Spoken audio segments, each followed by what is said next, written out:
మొదటగా మనం భగవద్గీత అధ్యాయము 7 శ్లోకము 3ను పరిశీలిద్దాం.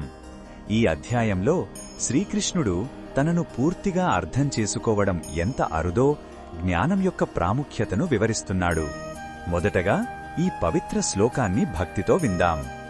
మనుష్యాణాం సహస్రేషు కశ్చిద్యతతి సిద్ధయే యతతామపి సిద్ధానాం కశ్చిన్మాం వేత్తి తత్వతః. ఈ శ్లోకం అర్థమేమిటంటే, వేల కొలది మనుషులలో ఎవరో ఒకరు మాత్రమే ఆత్మసిద్ధి కోసం ప్రయత్నిస్తారు. అలా ప్రయత్నించి విజయం సాధించిన వారిలో కూడా ఎవరో ఒకరే నన్ను నా అసలు స్వరూపంలో పూర్తిగా తెలుసుకోగలరని శ్రీకృష్ణుడు చెబుతున్నాడు. చాలామంది లౌకిక విషయాలలోనే మునిగి ఉంటారు. కాబట్టి ఆధ్యాత్మిక మార్గంలో భగవంతుని తత్వాన్ని గ్రహించేవారు చాలా అరుదు.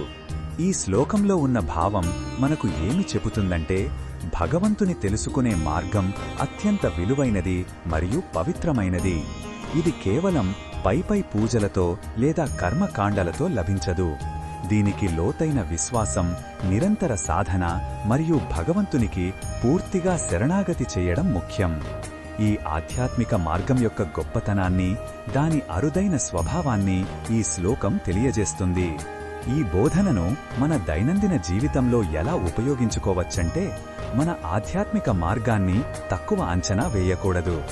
ఇతరులు మనల్ని అర్థం చేసుకోకపోయినా మన సాధనను శ్రద్ధగా, చిత్తశుద్ధితో కొనసాగించాలి.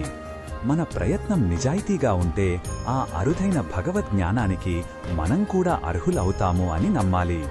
మరిన్ని భగవద్గీత శ్లోకాల అర్థాన్ని తెలుసుకోవాలంటే మా తదుపరి వీడియోలను తప్పకుండా చూడండి.